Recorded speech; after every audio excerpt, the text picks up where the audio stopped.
Shalom saudara yang dikasih dalam Tuhan, puji Tuhan. Bersyukur karena hari ini kita boleh sama-sama kembali ada dalam program Bible and Coffee. Melalui program ini saya kembali mengajak setiap umat Tuhan dimanapun Bapak Ibu Saudara berada yang mengambil bagian merenungkan firman Tuhan saat ini. Ingatlah bahwa ada janji firman Tuhan yang mengatakan carilah kerajaan Allah serta kebenarannya terlebih dahulu. Maka semuanya itu akan ditambahkan kepadamu. Kita ini hidup dipelihara oleh Tuhan. Bagian kita adalah cari Tuhan, bagian kita adalah kejar perkenanan Tuhan, dan bagian Tuhan adalah memelihara kehidupan setiap kita. Sama-sama bilang sama saya, hidup saya dipelihara oleh Tuhan. Amin, puji Tuhan. Saudara dikasih dalam Tuhan, saya mengajak kembali setiap umat Tuhan yang sudah terberkati melalui program Bible and Coffee ini. Ayo sama-sama bantu bagikan kembali renungan singkat ini, saudara yang dikasih dalam Tuhan, sehingga ada banyak umat Tuhan lainnya juga turut diberkati melalui apa yang kita dengar, yaitu tentang kebenaran, yaitu firman Tuhan yang kita dengar setiap hari ya. Puji Tuhan. Mari saudaraku, kita sama-sama kembali berdoa, kita datang kepada Tuhan. Bapak, terima kasih buat hari yang baru. Kami bersyukur buat setiap kesetiaan, kasih pertolongan Tuhan dalam kehidupan kami tidak pernah terlambat. Anugerah Tuhan selalu nyata dalam kehidupan kami. Itu sebabnya hari ini kembali kami rindu untuk membuka hati kami, menyenengkan telinga kami untuk firman-Mu. Sabdalah atas kami. Di dalam nama Tuhan Yesus Kristus kami berdoa. Haleluya. Amin, amin. Puji Tuhan. Saudara dikasih dalam Tuhan, ada satu perintah yang diberikan Tuhan kepada Musa untuk dikerjakan oleh Musa, yaitu dalam Keluaran 4 ayat 21. Kita lihat sama-sama Keluaran pasal 4 ayat 21. Firman Tuhan bilang begini kepada Musa. Firman Tuhan kepada Musa, pada waktu engkau hendak kembali ke Mesir, ingatlah supaya segala mujizat yang telah kuserahkan ke dalam tanganmu, perhatikan, kau perbuat di depan Firaun. Ya, sebelum saya lanjutkan ayat ini, saudara perhatikan. Tuhan bilang sama Musa bahwa ketika engkau nanti kembali ke Mesir, ingat ya bahwa mujizat yang sudah kuberikan. Apa itu mujizat yang sudah diberikan di tangan Musa? Tongkat berubah menjadi ular, tangan ya kan kembali masukkan ke dalam jubahnya dia dan keluarkan tangannya kena kusta, ya kan dimasukkan lagi kustanya sembuh. Mujizat seperti tak tunjukkan kepada Firaun. Ya, jadi pesannya jelas saudara dikasih dalam Tuhan. Untuk membebaskan bangsa Israel dari tangan perbudakan Firaun yang ada di Mesir, maka Tuhan memakai Musa untuk menunjukkan kemuliaan Tuhan, kuasa Tuhan di hadapan Firaun. Namun ada perkataan Tuhan selanjutnya begini, di ayat yang sama, di ayat 4 ayat 21. Tetapi, perhatikan, aku akan mengeraskan hatinya, hati Firaun, sehingga ia tidak membiarkan bangsa itu pergi. Saudara perhatikan perkataan Tuhan kepada Musa.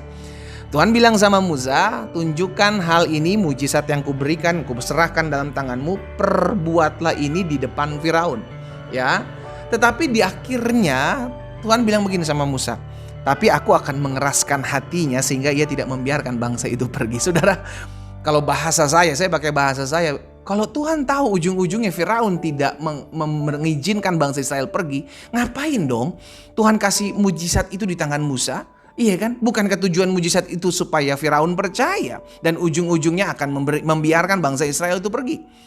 Tapi kenapa Tuhan bilang kepada Musa, tapi aku akan mengeraskan hatinya sehingga ia tidak membiarkan bangsa itu pergi. Ya udah nggak usah utus aku lah kalau kita Musa gitu kan. Ya udah nggak usah utus saya kalau ujung-ujungnya nggak terjadi apa-apa. Saudara, ternyata ya kan itu kalau pikiran kita, ternyata pikiran Tuhan kan berbeda dengan jalan-jalan kita. Jalan Tuhan berbeda dengan jalan-jalan kita. Pikiran Tuhan jelas berbeda dengan dari pikiran kita. Ternyata maksud Tuhan adalah supaya tuh bangsa Mesir, Firaun ini melihat kemuliaan Tuhan melalui hidup kita.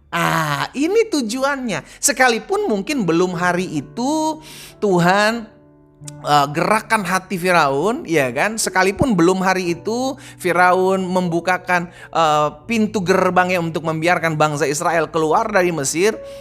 Sekalipun belum hari itu, tetapi hari itu Firaun melihat kemuliaan Tuhan melalui kehidupan Musa. Kan seperti itu. Saudara dikasih dalam Tuhan, sama. Dalam hidup kita pun seperti itu. Tuhan mau pakai hidup kita untuk menyatakan kemuliaan Tuhan bagi orang-orang yang belum mengenal Tuhan.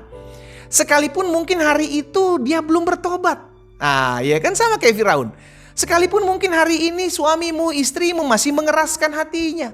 Sekalipun mungkin hari ini saudaramu, keluargamu, temanmu, kerabatmu masih mengeraskan hatinya. Belum mau membuka hatinya. It's okay. Yang penting hidup saudara dan saya dipakai Tuhan untuk kemuliaan Tuhan. Ini kata kuncinya. Biarlah kemuliaan Tuhan terpancar melalui hidup saudara dan saya. Jangan berpikir ya, kalau Tuhan, saya mau melayani suami saya, istri saya, keluarga saya, tapi kenapa kok sampai hari ini belum bertobat-bertobat? Ya kan, kok keras banget sih hatinya, hidupnya. Saudara dikasih dalam Tuhan untuk mengubah seseorang, itu urusan Tuhan. Tetapi yang menjadi bagian kita, menjadi bagian Musa adalah apa? Nyatakan kemuliaan Tuhan melalui hidup saudara dan saya. Sama-sama taruh tangan kanan kita di dada. Sama-sama bilang sama saya, melalui hidup saya kemuliaan Tuhan dinyatakan. Amin. Untuk urusan orang lain bertobat, untuk urusan orang lain dijamah Tuhan hatinya, itu bukan urusan kita. Tapi bagian saudara dan saya adalah pakai hidupmu untuk menyatakan kemuliaan Tuhan. Karena itu pesan Tuhan kepada Musa. Makanya Tuhan bilang kepada Musa, tetapi aku akan mengeraskan hatinya sehingga ia tidak membiarkan bangsa itu pergi. Tetapi aku akan mengeraskan hatinya. Jadi untuk melembutkan hati seseorang, mengeraskan hati seseorang, itu urusan Tuhan, bukan urusan kita. Tapi urusan kita apa? Sama kayak Musa. Dipakai Tuhan untuk menunjukkan, untuk menyatakan kemuliaan Tuhan. Dan dilihat oleh Firaun. Dan dilihat oleh orang-orang yang belum mengenal Tuhan. Itu sebabnya kenapa Tuhan Yesus bilang dalam Matius 5 ayat 16. Saudaraku perhatikan.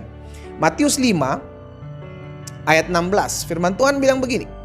Demikianlah hendaknya terangmu. Terang saudara dan saya ini bercahaya di depan orang. Tujuannya sederhana, supaya mereka melihat perbuatanmu yang baik dan memuliakan Bapamu yang di sorga. Ini kan sama. Supaya orang-orang Mesir, Firaun melihat perbuatan Tuhan melalui hidup Musa. Supaya orang-orang yang belum mengenal Tuhan melihat perbuatan saudara dan saya dan memuliakan Bapa di sorga. Jadi Tuhan mau setiap kita mengerti panggilan kita adalah dipakai Tuhan untuk menyatakan kemuliaannya bagi orang-orang yang belum mengenal Dia. Itu panggilan kita saudara. Sama apa yang dikatakan Petrus dalam 1 Petrus 2 ayat 12. Milikilah cara hidup yang baik di tengah-tengah bangsa-bangsa bukan Yahudi. Lihat, supaya apabila mereka memfitnah kamu sebagai orang durjana, mereka dapat melihatnya dari perbuatanmu yang baik dan memuliakan Allah. Lihat, tujuannya ujung-ujungnya memuliakan Allah pada hari Ia melawat mereka.